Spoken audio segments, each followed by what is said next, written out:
banyak kenikmatan kepada kita, dan tentu saja berbagai kenikmatan yang sangat berharga kita rasakan pada hari ini, ya, yaitu nikmat kesehatan dan juga nikmat kesempatan bagi yang mungkin ada di dalam masjid ini atau yang menyaksikan secara daring. Ini adalah satu karunia dari Allah Subhanahu wa taala yang wajib kita syukuri, karena tentu saja ini adalah hari terakhir ya di tahun 2020, yang mana kita belum bisa lepas dari cengkraman pandemi. Belum lagi pandeminya sudah muncul varian baru, ya. Katanya varian baru, ya, tapi nggak pakai topping ya. Varian baru pandemi COVID-19, COVID berapa sih? Itulah pokoknya ya. Sampai bingung ya. Jadi nggak tahu saya ini COVID yang kesekian. Intinya varian baru ya. Bahkan belakangan ini kayak pertandingan di Liga Inggris, karena di Inggris ya, itunya ramenya.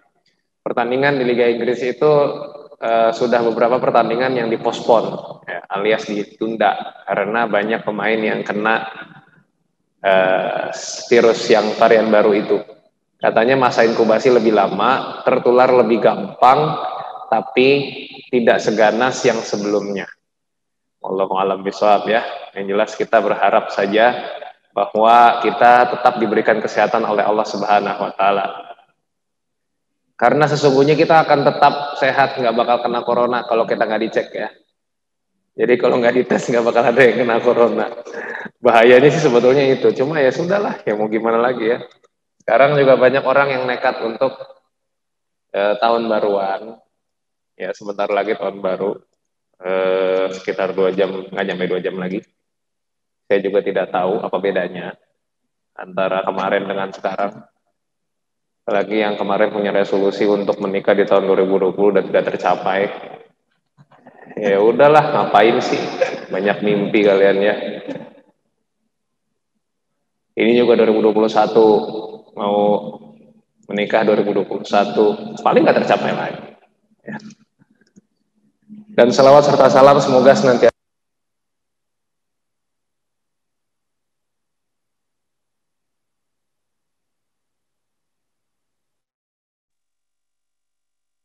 dan kita sebagai umatnya semoga senantiasa istiqomah menjalankan ajaran dan sunnahnya hingga akhir zaman, agar kita mendapatkan syafaatnya di akhir kelak. Amin ya rabbal alamin. Baik teman-teman sekalian yang dirahmati Allah Subhanahu wa taala, anggap aja di sini rame ya. Ini saya sudah sih ya, terutama di Jogja. Ini pas emang saya juga biasanya kalau akhir tahun saya ke rumah orang tua di Bekasi. Jadi alhamdulillah bisa menyapa teman-teman semua, dan memang biasanya 31 Desember itu biasanya banyak jadwal yang masuk, tawaran jadwal yang masuk. Ya. Nah, tahun lalu ada, tahun lalunya juga ada, dan tahun ini ya teman-teman dari sahabat karib. Saya tidak tahu kalau misalnya kita mau merefleksikan akhir tahun gitu ya, atau bermuhasabah di akhir tahun, saya tidak tahu sebetulnya seberapa penting. Sebab seharusnya muhasabah itu kita lakukan setiap hari. Artinya kalau kita ibaratkan setiap hari ini dalam satu tahun ada 365 hari ya, itu ibaratkan piring kotor. Ya, kita ibaratkan piring kotor. Jadi misalnya teman-teman sekalian makan, kemudian minum, lalu setelah makan dan minum langsung dicuci piringnya. Ya. Itu kira-kira lebih ringan mana ketika habis makan dan minum dicuci piringnya, atau nunggu sampai piringnya numpuk selama sebanyak 365 piring baru dicuci. Kira-kira lebih berat mana? Lebih berat ketika nunggu ditumpuk. Ya, sama kayak cucian baju. Tapi kenapa kita lebih suka menunggu numpuk sampai banyak daripada kita nyuci langsung? Ya pasti alasannya banyak ya. Nggak ada waktu lah, kemudian apa? Boros sabun dan lain sebagainya. Sebenarnya enggak juga sih. Sama kayak kita muhasabah. Ente mau nunggu 365 hari numpuk dulu dosanya terus baru minta ampun, atau setiap hari kita minta ampun? Ya emang enak sih ya, 365 hari kita tobat sama Allah langsung Allah hapus tuh. Bisa, tapi belum tentu. Karena apa? Setiap perbuatan dosa kecil ya, ketika kita biarkan itu semakin banyak, itu akan semakin gampang kita melakukan dosa-dosa besar yang lain. Karena sesungguhnya tidak ada dosa besar teman-teman sekalian kecuali dosa kecil yang diabaikan. Udah bagus nih nggak pacaran nih, nggak pacaran tapi bikin puisi galau sering. Ya, mandangin akun Instagram pujaan hati sering. Sama aja bohong. Ya, artinya apa? Nggak ada dosa besar kalau kita nggak pernah mengabaikan dosa-dosa kecil. Nggak ada seseorang berani untuk korupsi 17M kalau dia nggak pernah mencuri hal atau uang atau harta yang kecil. Yang 17M kan tadinya berapa? Loh, tahu kan? Yang ditilep ceban. Tapi cebannya ada jutaan gitu. Jadi nggak ada orang berdosa besar itu langsung gede gitu, nggak ada. Kita tuh sebagai manusia tuh nggak mungkin langsung tiba-tiba zina bleng gitu, langsung nggak ada. Itu pasti nyicil dulu. Entah nyicilnya lewat mana. Ya.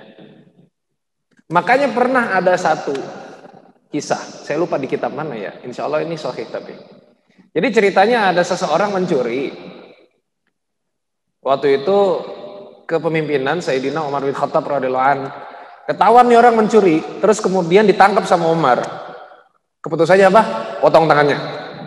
Kemudian ibunya datang. Ya Amirul Mukminin, ya. Jangan hukum anak saya. Kenapa gitu? Kata ibunya, anak saya, ya, wahai Umar, anak saya ini baru pertama kali mencuri. Jawaban Umar keren. Jawabannya apa? Bu, kalau baru pertama kali mencuri nggak bakal ketahuan. Ya. Kita muhasabah. Dosa apa yang pertama kali kita lakukan dan sangat kita ingat pertama kali? Pasti nggak ketahuan. Bohongin orang tua, pasti nggak ketahuan pertama kali. Nyolong duit orang tua, pasti nggak ketahuan pertama kali. Nyolong mangga tetangga, pasti pertama kali nggak ketahuan.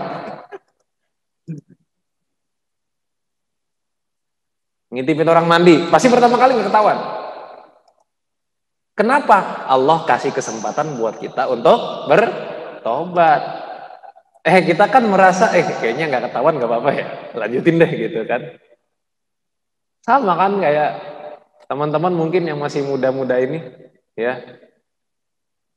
nggak pacaran tapi berkomitmen. Tenang, tahun depan akan kunikahi.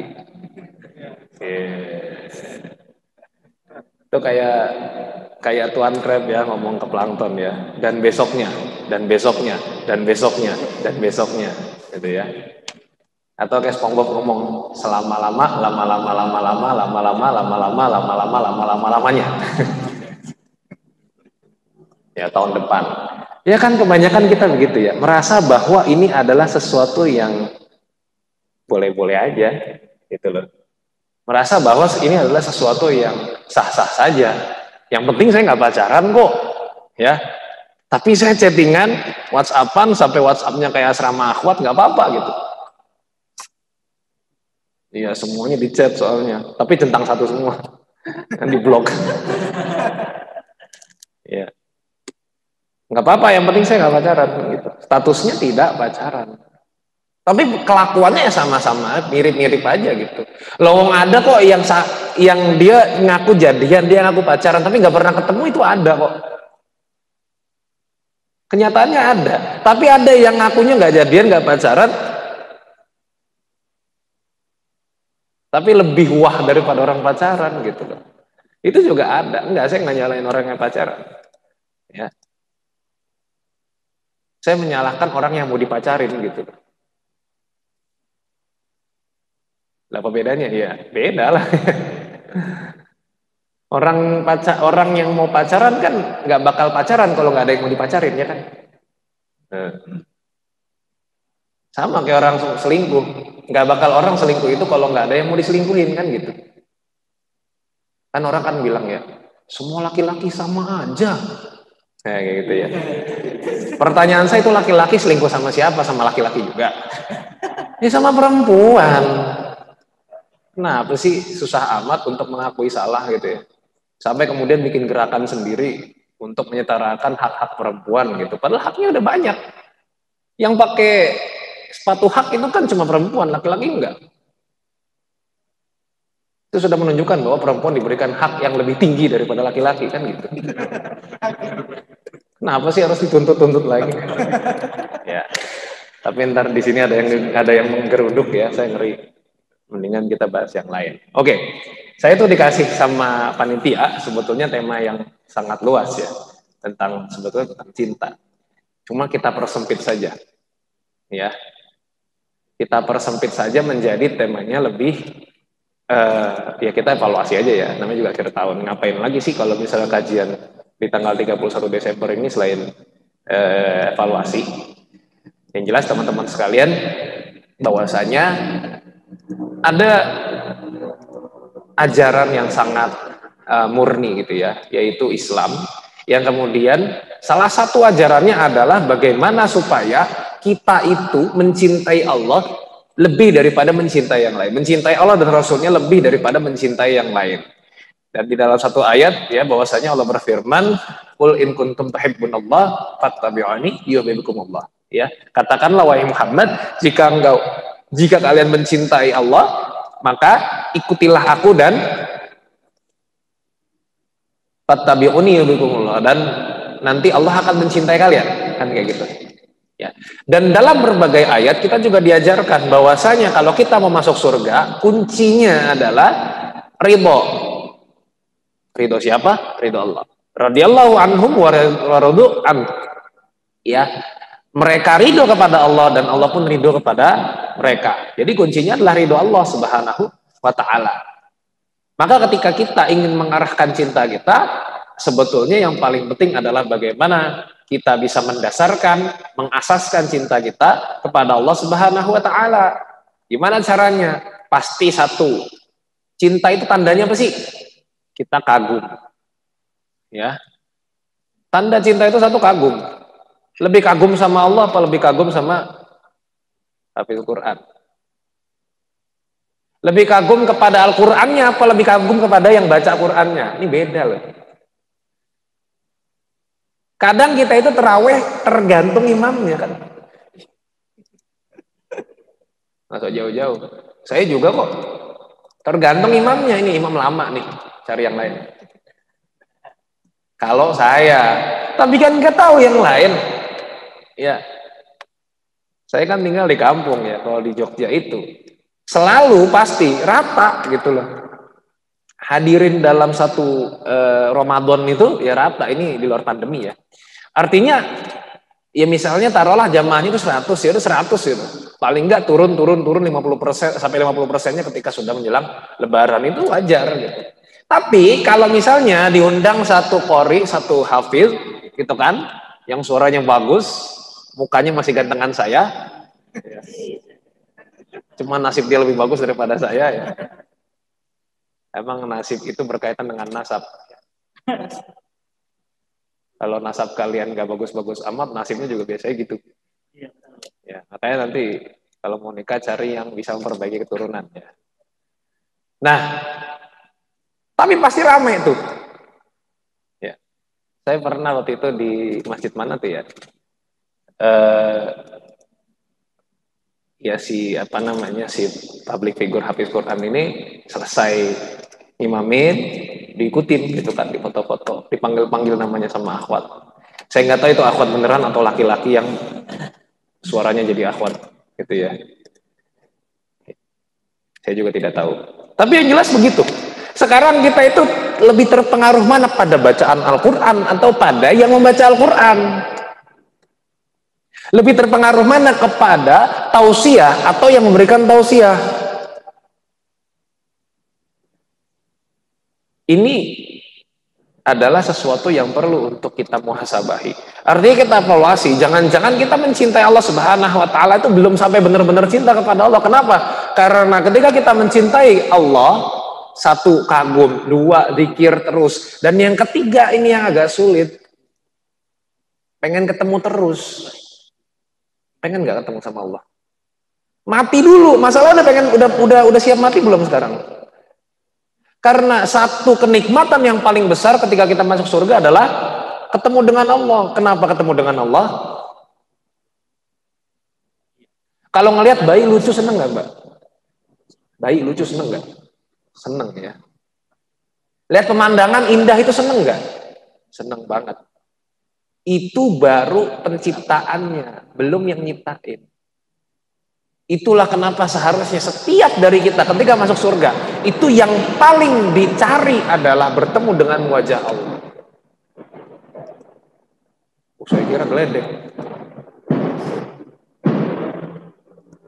Ini jamnya pakai jam waktu Indonesia Tengah mungkin ya. Kita pulang. Perasaan belum. Apa salah ya? Belum kan? Udah ribut betul. Biasa, jamet. Ya, kalau jamet begitu. Saya lanjutin ya. Jadi artinya teman-teman sekalian dirahmati Allah Subhanahu wa taala, ini adalah satu hal yang perlu kita evaluasi. Apakah kita betul-betul mencintai Allah Subhanahu wa taala dengan bagaimana kita mengenal Allah, dengan bagaimana kita beribadah kepada Allah, dengan bagaimana kita mengusahakan langkah kaki kita untuk menuju Allah. Ya, Allah tuh kasih keringanan banyak banget ya. Kita tuh kalau ngomong bahasa Inggris grammarnya jelek, dihina-hina, dihujat-hujat. Tapi situ baca Quran tajwidnya kagak bener, nggak pernah lo langsung turunin petir kan, der mati kamu, enggak kan? Gak pernah. Ya, makanya luar biasa animo masyarakat dengan menghafalkan Quran sekarang kan luar biasa. Tadi juga sudah sudah disampaikan tadi di sesi yang sebelumnya. Masya Allah luar biasa. Tapi pertanyaan kayak begini masih sering datang kepada saya, Ustadz. Bagaimana kalau misalnya saya mau membaca Al-Quran, mau one day one juz, atau ketika saya Ramadan itu pengen menghatamkan Quran sekian kali dalam 1 bulan, tapi bacaan saya masih jelek. Itu pertanyaan kayak gitu masih banyak banget. Ya saya bilang, iya belajar Quran dulu Bambang. Nggak bisa kalau misalnya kamu mau menghatamkan, mau menghafalkan Quran, tapi bacaan Qurannya masih nggak bagus. Loh Ustadz, nanti targetnya nggak tercapai. Kita belajar Quran itu sama, dihitung sebagai baca Quran. Kenapa sih nggak perlu kita mengejar kualitas? Bahkan teman-teman sekalian dirahmati Allah Subhanahu wa taala, Syekh Ahmad Khatib Al-Minangkabawi, Imam Masjidil Haram A'jam pertama alias non Arab ya. Jadi Imam Masjidil Haram itu rata-rata orang Arab. Jarang banget yang orang non Arab. Dan orang non Arab pertama yang jadi imam di Masjidil Haram itu namanya Syekh Ahmad Khatib Al-Minangkabawi. Orang mana? Orang Minangkabau. Orang Indonesia. Dia itu Imam Masjidil Haram, tapi nggak hafal Quran, 30 juz. Ini adalah fakta yang sangat menarik. Dia mufti, memberikan fatwa kepada masyarakat. Ya. Aneh nggak? Ya nggak aneh. Karena yang mereka kejar itu bukan itu sebetulnya. Bukan kuantitas yang dikejar, tetapi bagaimana interaksi kita dengan Allah Subhanahu wa taala. Makanya ngafalin Quran itu bukan hafalan ente yang bermasalah, bukan hafalan kita yang dijadikan soal, tapi bagaimana interaksi kita dengan Allah Subhanahu wa taala. Orang bilang ngafal Quran susah, itu dibilang kita tuh banyak dosa, bisa jadi. Tapi bisa jadi hikmahnya adalah supaya kita itu lebih banyak untuk berinteraksi dengan Allah Subhanahu wa taala. Karena kita nggak bakal sadar begitu ajaibnya Al-Quran kalau kita nggak ngafalin. Orang jin aja bilang inna sami'na Qur'anan ajaba. Saya dengar Quran itu takjub, ajib.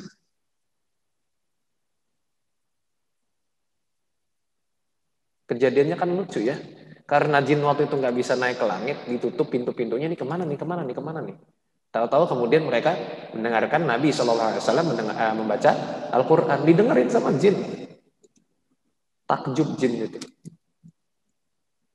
Lah kita baca Quran, jin malah seneng godain.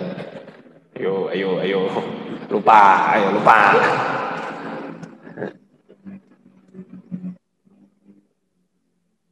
Sahabat Nabi Usaid bin Khudair radhiyallahu an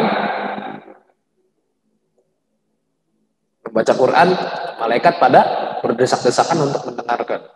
Malaikat datang cuma buat dengerin bacanya Usaid. Itu sahabat Nabi. Tentu saja kita agak susah untuk mengikuti mereka. Nah, ini cinta kepada Allah Subhanahu wa taala. Makanya ada ilmu namanya ma'rifatullah, karena kita harus mengenal Allah Subhanahu wa taala untuk bisa mencintai Allah. Kan kita kalau mencintai orang kita cari datanya kan.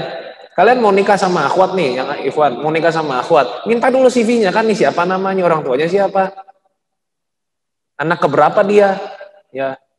Kalau bisa anak tunggal, orang tuanya udah tua. Kerjaannya apa? Latar belakang pendidikannya gimana? Kebiasaannya apa? Tuh kan bisa kita lihat di CV-nya. Itu cara untuk mengenal. Sekarang kita tuh media untuk mengenal Allah tuh banyak banget. Ada di Al-Quran, ada di sabda-sabda Rasul, di beberapa kitab, di banyak kitab, yang terjemahan Indonesia juga banyak. Dari tausiah-tausiah para ulama. Itu cara untuk mengenal Allah. Dari tadabbur, tafakur. Kalau jalan-jalan ya, rihlah itu harus ada hasilnya. Dan hasilnya itu bukan foto. Hasilnya adalah bagaimana kita merasa bahwa ternyata berperjalanan itu memberikan kita banyak hikmah. Ini kalau saya naik gunung. Capek ya naik gunung tuh ya. Kan kadang-kadang orang kan capek ya, emang kita carinya capek. Kalau mau cari pahala mah ke masjid, bukan ke gunung. Ya. Jadi kadang saya merasa ya Allah, capeknya bukan main, sampai di puncak sadar. Ternyata Allah kan bilang watakunul jibalu kalihnil manfush. Kalau lagi kiamat itu gunung yang capek banget kita daki itu dilempar-lempar. Gini-gini gunung nih. Tuh. Itu yang susah banget kita daki. Sama Allah cuma digini-giniin doang. Kan watakunul jibalu kalihnil manfush. Dan gunung-gunung tuh terbangin udah kayak kapas. Gunung kayak kapas cuy. Gunung aja kayak kapas. Nah ini kan Masya Allah luar biasa gitu. Allah mengenalkan dirinya lewat berbagai media. Masa kita nggak mengenal Allah? Diulang-ulang surat Ar-Rahman. Fabi ayyi ala'i rabbikuma tukadziban. Berkali-kali maka nikmat Tuhanmu yang mana yang kamu dustakan. Tetap aja kita nggak sadar. Malah dijadiin caption galau. Menunggu pangeran berkuda putih yang membawakan surat Ar-Rahman.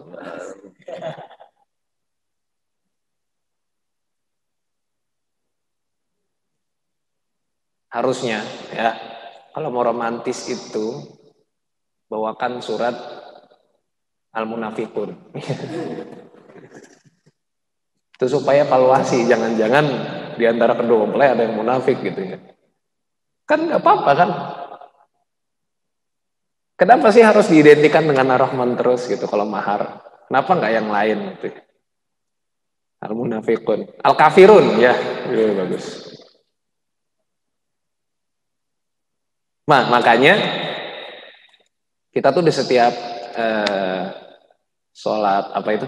Sholat fajar ya, qobliyah subuh, kemudian sholat di waktu maghrib, itu kita sebenarnya disunnahkan untuk membaca surat Al-Kafirun dan surat Al-Ikhlas. Kenapa? Ini tanda bahwa setiap pagi dan petang kita tuh harus ngecek keimanan kita sendiri. Nah, makanya tadi saya bilang evaluasi dalam satu hari. Lawang kadang-kadang bukan cuma satu hari kok kita. Dari pagi ke sore, dari sore ke pagi lagi, itu bisa jadi kita sudah melepaskan simpul-simpul keimanan kita kok. Itu kan wajar-wajar saja. Itu makanya diwanti-wanti sama Nabi akan datang pada masanya kan. Ketika seseorang beriman pada pagi hari, siangnya lupa. Sorenya beriman, malamnya lupa. Kayak nggak ada bekas sama sekali. Kenapa? Karena lingkungan kita, circle kita. Pagi-pagi mungkin kita masih di rumah, masih ketemu sama orang tua, masih ingat sama dosa gitu kan. Ketika kita keluar, ketemu sama teman-teman seberkibahan kita kan, semua digibahin. Dari makhluk hidup sampai makhluk tidak hidup, semua digibahin. Makhluk tidak hidup maksudnya yang orang manusia yang udah mati gitu. Nah ini pertama teman-teman sekalian, cinta kita kepada Allah coba dicek dulu. Apakah benar-benar kita sudah mencintai Allah Subhanahu wa taala? Apakah benar-benar kita sudah mengagumi Allah Subhanahu wa taala? Ya, kenapa kagum? Karena Allah punya Asmaul Husna. Nama-nama yang baik itu punya Allah semua. Udah pada hafal belum? Hafalin Quran, hafalin Asmaul Husna aja nggak hafal. Hafalin ya, gitu ya. Terus tadhiyah. Ada yang namanya tadhiyah ketika kita mencintai Allah Subhanahu wa taala. Apa itu tadhiyah? Pengorbanan. Gak mungkin ada rasa cinta, gak mungkin muncul yang namanya kecintaan kita kepada orang atau kepada zat tertentu tanpa ada yang namanya pengorbanan. Datang ke sini, ya panitia ngurusin beginian capek-capek. Demi apa? Terus kemudian subuh-subuh kita bela-belain ke masjid buat yang laki-laki yang ngantuk. Habis nonton Liverpool, seri lagi. Sia-sia nih pegadang nih ya. Terus datang subuh-subuh ke masjid, ngantuk-ngantuk gara-gara nonton bola. Artinya apa? Kita masih punya rasa pengorbanan kita untuk bertemu dengan Allah Subhanahu wa taala. Ini namanya tadhiyah. Nah, ini yang pertama. Kemudian bagaimana yang kedua? Cintaan kita kepada Rasul sallallahu alaihi wasallam. Bagaimana kita mengikuti Rasul? Bagaimana kita mencari data tentang Rasul? Pernah cari data tentang Rasul enggak? Baca Sirah Nabawiyah. Itu nggak cukup sebenarnya juga. Karena banyak sekali hal-hal yang dapat kita pelajari dari Rasulullah sallallahu alaihi wasallam. Ya. Imam Bukhari menulis kitab judulnya Adabul Mufrad. Tuh, belajar adab sama Rasul. Imam An-Nawawi menulis kitab judulnya menyusun kitab Riyadhus Shalihin. Tuh, belajar jadi orang soleh dari akhlaknya Rasul. Ibnu Qayyim Al-Jauziyah menulis kitab judulnya Zadul Ma'ad. Ini ditulis oleh Ibnu Qayyim Al-Jauziyah dalam perjalanan. Dan teman-teman sekalian dirahmati Allah Subhanahu wa taala, seberapa kita berusaha untuk mencari tentang Rasulullah sallallahu alaihi wasallam. Rasul hijrahnya dari mana? Dari Mekah ke Madinah. Berapa hari? Ratusan. Oke, kalau dari Mekah ke Madinah pasti pada tahu berapa harinya. Nah, itu dia masalahnya, Tat. Saya belum lahir. Iya, saya juga belum. Ya. Memang masih ada perdebatan, tapi bedanya cuma sehari 2 hari. Karena apa?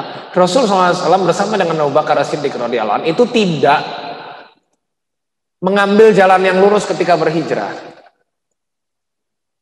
Ya kan kita mikirnya dari Mekah ke Madinah gitu aja kan. Sebenarnya Rasul itu kan sama Abu Bakar itu mengambil jalan hijrah itu zigzag, muter. Kenapa? Ya kalau lurus pasti ketahuan. Makanya kemudian ngambil jalannya zigzag. Makanya kalau teman-teman baca di situ ada sekitar 16 hari lah, ada yang 20 hari, ada yang 1 bulan. Itu nggak logis kalau kita jalan kaki dari Makkah ke Madinah. Itu ya. Kenapa? Karena sebetulnya cuma dibutuhkan selama beberapa hari saja, seminggu lah paling nggak. Kenapa begitu? Karena memang Rasul SAW mengambil jalan zigzag. Inilah kecerdasan seorang Rasul SAW. Ya. Apa kita sudah mengambil cerita dari para sahabat Rasul? Yang dimana kita bisa mengambil berbagai profil di situ. Pengusaha ada, orang kaya ada, orang miskin banget ada, jomblo menahun ada. Masih muda udah jadi panglima ada, masih muda udah jadi konglomerat ada, masih muda tapi sudah bersama dengan Rasul ada.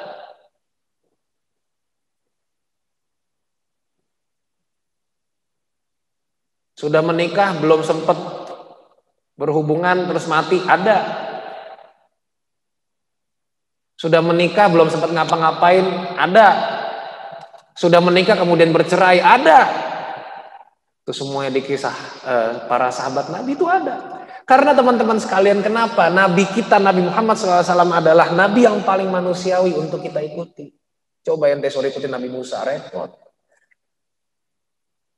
Sekali pukul mati orang. Lawan pemimpin yang zolim, ente tantang sendiri pakai tongkat. Sini, Firaun.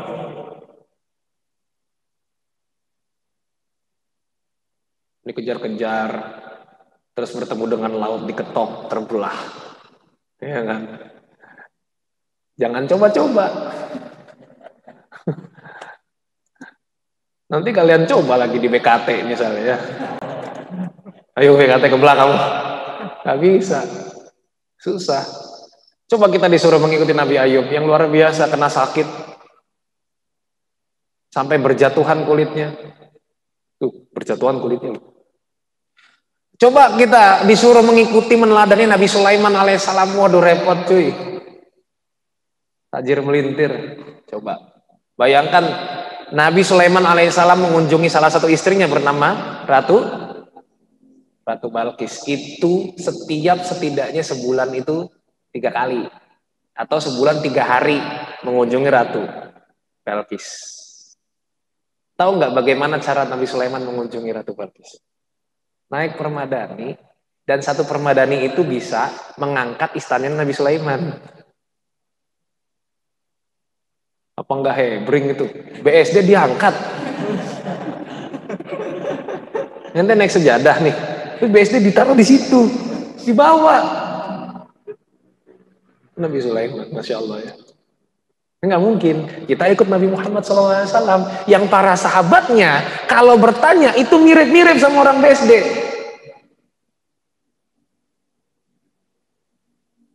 Pernah membayangkan perbandingan antara sahabat Nabi dengan para ulama terdahulu. Kalau kita mau ngikutin hidupnya para ulama terdahulu nggak bakal bisa. Serius. Imam An-Nawawi itu pernah tidur dalam kondisi berdiri. Ini megang kitab nih. Lagi belajar, lagi mempelajari satu kitab, ngantuk, nyender di tembok, tidur. Terus kemudian ketika bangun sudah baca lagi langsung. Bisa nggak kayak gitu? Aduh, zaman kuliah aja kebanyakan pakai HP ya. Gayanya sih di depan laptop, mampir ke Starbucks, skripsi. Dipoto dulu, story dulu. Dikasih filter, milih filternya setengah jam. Baru diupload, ya kan? Di Starbucks, skripsi. 1 jam lewat, 1,5 jam lewat, story lagi. Stuck nih. Stuck, ngetik aja enggak. Ya kan? Terus, udah pulang. Apa hasilnya? Nggak ada. Padahal udah ngeluarin duit 50.000 beli kopi. Ada ulama yang tidak menikah sama sekali. Itu Imam Nawawi tadi, nggak nikah sama sekali. Ya. Ada ulama yang sampai kemudian matanya itu, sekitar matanya, kelopak matanya hitam. Kenapa? Karena saking sedikitnya tidur. Ada Imam Asy-Syafi'i yang menuntut ilmu ke banyak guru. Itu kalau kita mau ngikutin kehidupan para ulama itu nggak mungkin. Tapi kita disuruh sama Allah apa? Fattabi'uni yuhibbukumullah, suruh ikut Nabi. Suruh ikut Nabi yang sangat manusiawi, karena Nabi dan para sahabatnya itu sangat manusiawi hidupnya. Makanya pertanyaan para sahabat itu nggak jauh-jauh dari pertanyaan bayangan kita. Apa? Wahai Nabi, kalau saya melakukan kewajiban, saya menghalalkan yang halal, mengharamkan yang haram, udah gitu aja, saya nggak tambah-tambah dengan ibadah sunnah, masuk surga kagak? Masuk, kata Nabi. Itu sahabat yang tanya.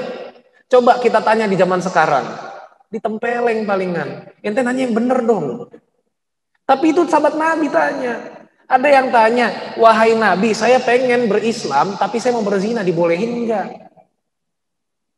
Kan sama Nabi nggak ditempeleng, tapi kan ditanya balik. Ente, kalau misalnya ibu ente dizinai mau nggak? Enggak. Adiknya dizinai mau nggak? Enggak. Istrinya dizinai mau nggak? Enggak. Ya begitupun mereka semua juga nggak mau seperti itu. Ya udah masa zina situ. Berislam aja yang bener lah.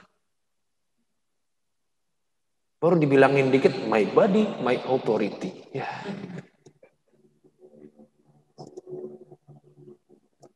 Cuma diajarin sama Nabi untuk merasa aja gitu loh. Ini kan luar biasa. Pertanyaannya, pertanyaan seperti kita. Dikasih kesempatan, ente dikasih kesempatan untuk berdoa, dan doa itu nggak bakalan ditolak, pasti dikabulin. Mau doa kayak gimana? Oh, saya mau berdoa supaya doa saya nggak pernah ditolak, selalu dikabulin. Itu jawaban sahabat. Jadi jawaban sahabat tuh nggak tinggi-tinggi.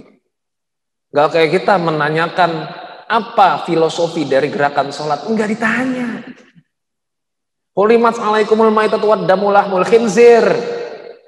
Ya, kan dibilang kayak gitu sama Allah. Diharamkan bagi kalian itu apa? Maitah, bangke. Wadam, apa namanya? Darah. Walahmul khinzir, dan daging babi. Di situ nggak ada yang tanya, kenapa harus babi gitu ya? Kenapa bukan yang lain? Kenapa bukan misalnya berang-berang yang diharamkan? Kenapa harus babi? Kenapa nggak kecoa gitu? Nggak ada yang tanya begitu. Apa ada yang tanya, wahai Rasul, kalau babinya disiram pakai air zam-zam halal nggak dia? Nggak ada. Makanya waqalu sami'na wa ata'na ghufranaka rabbana wa ilaikal masir. Itu bentuk kecintaan kita kepada Nabi Shallallahu Alaihi Wasallam. Nanya boleh, ya. Tapi nanya itu sekedar untuk mendapatkan informasi yang lebih jernih. Bukan buat kelihatan, bukan buat merasa dilihat sebagai orang yang pintar. Gitu loh. Inilah bentuk cinta kita. Kadang-kadang kita ngomong cinta, tapi kita lebih banyak bertanya kepada apa yang Allah turunkan dibanding kita bertanya kepada manusia yang kita cintai. Kalau kamu cinta sama seseorang, sama pasanganmu, mungkin kamu gak akan banyak bertanya. Begitupun seharusnya ketika kita mencintai Rasul. Apa yang Rasul perintahkan jangan ditanya dulu, dilakukan dulu. Logis enggak? Sesuai dengan fitrah enggak? Orang bilang pakai jilbab itu panas. Orang bilang pakai jilbab itu mengungkung. Pakai dulu. Logis enggak? Sesuai dengan fitrah enggak? Tapi kalian gak usah coba ya, yang laki-laki. Ini mau perempuan khusus. Sesuai dengan fitrah enggak? Kalau misalnya tidak, itu baru ngomong. Permasalahannya ini belum dilakukan. Kenapa? Karena memang dia nggak mau aslinya. Makanya orang-orang yang sering memperdebatkan selamat Natal halal, selamat Natal halal, selamat Natal halal. Itu coba cari di masjid pas subuh-subuh. Sholat subuh aja enggak lu. Jumatannya datang pas khutbah kedua. ngomong selamat Natal haram, selamat Natal halal. Ya udah kalau misalnya halal ya udah silakan gitu loh. Kita ini kan selalu dikungkung, jangan memaksakan pendapat kita kepada orang lah. Dia memaksakan sendiri. Dia sendiri memaksa. Ketika dia bilang jangan memaksakan pendapatmu kepada orang lain, secara tidak langsung dia sedang memaksa orang lain untuk seperti dia. Dia maksa. Masa kita nggak boleh? Ya. Inilah makanya teman-teman sekalian rahmati Allah Subhanahu wa taala. Allah berfirman, laqad ja'akum rasulun min anfusikum azizun 'alaihi ma 'anittum harisun. Ya. Sehingga teman-teman sekalian, ini kita menyadari dari ayat ini di surat At-Taubah bahwasanya pengutusan Nabi Shallallahu Alaihi Wasallam itu betul-betul sesuai dengan diri kita sendiri. Karena siapa yang datang laqad ja'akum, yang datang kepada kalian, yang datang kepada kita adalah Rasul yang min anfusikum, dari jiwa-jiwa kalian sendiri, dari diri kalian sendiri. Jadi persis sama seperti kita. Cuma bedanya apa kata Nabi, kata Allah Subhanahu wa taala, qul innama ana basyarum itlukum yuha ilayya annakum ilahukum ilahu wahid. Ya. Kata Nabi, ana basyarum mitlukum yuha. Ya. Jadi saya itu sama seperti kalian manusia, cuma bedanya saya dikasih wahyu. Kalian tidak. Tapi saya sama, kalau nggak dikasih wahyu sama hidupnya seperti kalian ini. Tapi karena saya dikasih wahyu, hidup saya lebih bisa dicontoh daripada yang lain. Itu Nabi. Gitu. Makanya ketika kita ingin mencontoh kondisi-kondisi yang paling sesuai dengan diri kita, contoh diri kita.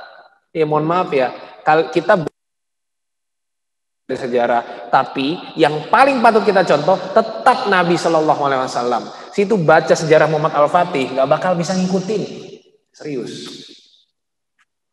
Kenapa? Al-Fatih itu kan manusia dengan segala privilege, anak raja, anak sultan, bebas.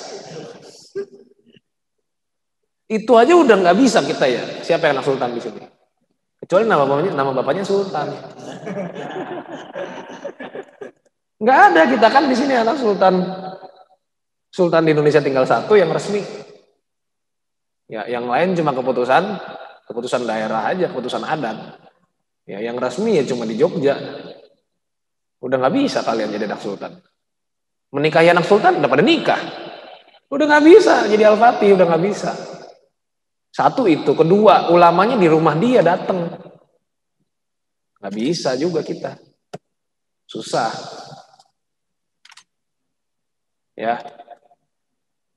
Jadi segala apa yang dibutuhkan untuk menjadi seorang panglima dia memenuhi. Kita kan enggak. Yang paling dekat agak dekat ya. Kalau kita mau belajar ya Salahuddin Alayubi. Tapi itu pun dia masih ada relasi dengan Nuruddin Mahmudin Zanki. Yang saat itu adalah pamannya sendiri.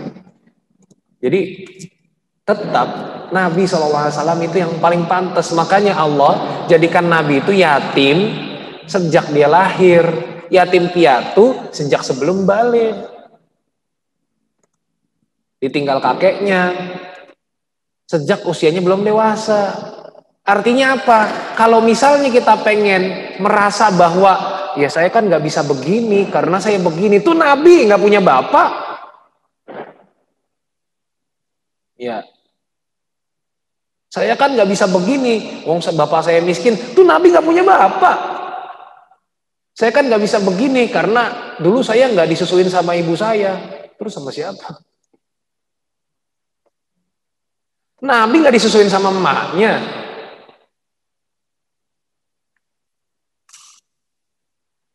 Saya kan nggak bisa begini karena begini. Tuh Nabi lebih parah daripada kita kondisinya. Makanya kalau kita pengen ikut Nabi itu paling logis. Tapi masalahnya adalah ya seberapa besar usaha kita untuk meneladani Nabi kita. Ya makanya dari sekarang tuh coba untuk digali lagi ilmu kita tentang Nabi, pengetahuan kita tentang Nabi. Coba digali lagi, coba diperdalam lagi. Jangan sampai kita tuh lebih tahu Kamu tim 6 dosan apa Anji Pyong? Hobi banget kayak gitu ya Allah. Giliran belajar kehidupan dari drakor startup. Giliran pengen kaya tanya, Ustadz ada nggak amalan biar bisnis kita sukses? Ya Allah, Bambang. Kalau ada amalan yang bikin bisnis kita sukses, nih ya, saya bukannya menafikan ada doa-doa atau amalan-amalan yang bisa bikin kita rezekinya lancar. Enggak. Sebetulnya amalan yang bisa bikin rezeki kita lancar itu bukan karena jenis amalannya, tapi karena bagaimana kita ittiba kepada Rasul. Itu yang membuat rezeki kita lancar. Dan bagaimana kita menjauhi kemaksiatan. Kenapa? Sekarang saya tanya, ada nggak sahabat Nabi yang miskin? Ada. Kalau sahabat Nabi dibandingin sama kita amalannya banyakan mana? Banyakan sahabat deh ya. Khusyuan mana amalannya sahabat sama amalan kita? Ya khusyuan amalan sahabat. Pertanyaan saya, kenapa Bilal, Abu Dzar, Salman, kenapa tetap miskin? Kalau amalan itu bisa bikin kaya, harusnya Abu Dzar, harusnya Bilal, harusnya Salman Al-Farisi itu kaya. Toh enggak? Padahal amalan mereka lebih bagus daripada kita. Bahkan Bilal bin Rabah radhiyallahu anhu itu sampai terompahnya sudah terdengar di surga. Rasul bermimpi seperti itu karena karena mimpi Nabi itu wahyu, ya nggak kayak kita mimpinya ya. Mimpi ketemu sama si doi ditanyain di kajian, Ustaz, kalau saya mimpi tentang dia itu tandanya apa ya? Tandanya cuma mimpi itu, nggak jadi kenyataan, ya. Ya, jadi artinya kita beda kualitasnya. Makanya kalau teman-teman istikharah itu jangan berharap jawabannya lewat mimpi. Karena kualitas mimpi kita beda dengan mimpinya Nabi. Memang ada yang seperti itu, tapi kecil kemungkinannya kalau misalnya dijawab lewat mimpi. Ya, lebih realnya dijawabnya lewat kenyataan-kenyataan yang ada dalam hidup kita. Apapun yang kita pilih, Allah akan dekatkan jalannya kalau memang itu tepat. Kalau nggak tepat, Allah akan jauhkan jalannya. Gitu aja sebetulnya, simpelnya. Ya. Oke, jadi teman-teman sekalian, dari kecintaan kita kepada Allah dan Rasulnya, inilah menunjukkan bahwa siapa sebenarnya diri kita. Artinya teman-teman sekalian, siapa yang kita teladani, siapa yang kita cintai, ya itulah seperti itu kita. Karena kita akan bersama dengan siapa yang kita cintai. Dan teman-teman jangan sampai putus asa, jangan patah arang. Waduh, saya baca Sirah Nabawi aja sedikit. Waduh, saya belum pernah baca buku-buku tentang tauhid. Nggak apa-apa. Ya, orang Allah sendiri yang bilang fattaqullah mastata'tum. Dan ingat kalau kita pengen mencintai yang cintanya itu dicintai juga dicintai oleh Allah Subhanahu Wa Taala, ada satu golongan manusia di antara 7 golongan yang mendapatkan naungan dari Allah Subhanahu Wa Taala, di hari akhir nanti, itu rajulan tahabba fillah ijtama alai wa tafarraqa alai, yaitu 2 orang yang saling mencintai karena Allah, mereka berkumpul karena Allah, mereka juga berpisah karena Allah. Ya, jadi dan ini jangan diutak-atik ya, jangan mentang-mentang ada hadis begini terus kamu gombal sama ukti fillah. Itu nggak bisa, karena itu adalah 2 orang yang saling mencintai karena Allah di situ dalam bingkai ketaatan, dalam ridho Allah Subhanahu Wa Taala, bukan dalam arti yang lain. Jadi jangan diutak-atik. Nah, teman-teman sekalian, inilah yang namanya mencintai karena Allah, ya, berkumpul karena Allah, berpisah juga karena Allah. Dan ini nggak gampang memang. Tapi teman-teman sekalian, gimana caranya menandai bahwa diri kita itu mencintai? Ya, gampang. Caranya adalah bagaimana kemudian kita melihat, kita tidak ingin saudara kita tertimpa musibah, sebagaimana kita nggak pengen tertimpa musibah. Kita ingin saudara kita dapat kebaikan, sebagaimana kita juga ingin mendapatkan kebaikan. Itulah cinta. Jadi kalau kalian bilang kepada teman sebelahnya, aku cinta kamu karena Allah. Tapi kamu nggak rela kalau misalnya dia nikah duluan, itu belum cinta berarti. Ya. Jadi bagaimana kamu ingin bahwa dia mendapatkan kebaikan sebagaimana kita ingin diri kita mendapatkan kebaikan, bagaimana kita tidak ingin dia mendapatkan keburukan, sebagaimana kita tidak ingin kita mendapatkan keburukan. Itulah cinta. Gampang, simple. Ya, sehingga teman-teman sekalian dirahmati Allah Subhanahu wa taala, sebetulnya dalam bab ini kita semua bisa melakukannya. Jadi nggak pusing-pusing amat kalau mau mencintai Allah, mencintai Rasulnya. Kita tinggal mencintai saudara kita karena Allah. Ya, ini mudah. Nah, makanya teman-teman sekalian di akhir tahun ini coba kita evaluasi. Tadi saya ulang ya, kalau tadi sudah dijawab, enakan mana nyuci piring tunggu sampai 365 piring atau cuci piring sekali makan terus kemudian langsung cuci? Ya enakan langsung cuci. Nah, sama kayak diri kita nih. Makanya mulai dari sekarang, nggak usah tunggu tahun depan, ya walaupun tahun depan tinggal 1 jam lagi ya. Mulai dari sekarang teman-teman sekalian coba untuk selalu mengevaluasi diri, selalu menghitung-hitung. Hitung sebanyak apa dosa kita dan nggak perlu hitung sebanyak apa amalan kita. Hitung kebaikan orang lain kepada kita dan nggak perlu hitung kebaikan kita kepada orang lain. Hitung dosa kita kepada orang lain dan nggak perlu hitung dosa orang lain kepada kita. Insya Allah lebih tenang hidup kita. Ya, dan yang paling penting di antara yang lain bahwasanya Allah berfirman, ya ayyuhalladzina amanu taqullaha wal tanzur nafsum ma qaddamat lighad. Wahai orang-orang yang beriman, bertakwalah kepada Allah dan lihatlah dirimu untuk menyongsong hari akhir. Artinya, kalau kita pengen menjadi manusia yang naik derajat, naik tingkat menjadi manusia yang bertakwa, syaratnya adalah harus rajin-rajin evaluasi diri. Supaya apa? Supaya terus lebih baik ke depannya. Supaya terus lebih baik hari esoknya. Dan inilah teman-teman sekalian yang perlu untuk kita garis bawahi, bahwasanya kita perlu untuk mengevaluasi diri, baik diri kita kepada orang lain maupun diri kita kepada diri sendiri. Artinya mungkin sering kita berbuat baik kepada orang lain, tapi ternyata kita tidak berbuat baik kepada diri sendiri. Atau sebaliknya, kita sering berbuat baik kepada diri sendiri, tapi kita jarang berbuat baik kepada orang lain. Kabarnya ada sesi tanya jawab, ya silakan yang mau bertanya. Nanti akan dijawab kalau saya mau. Ya.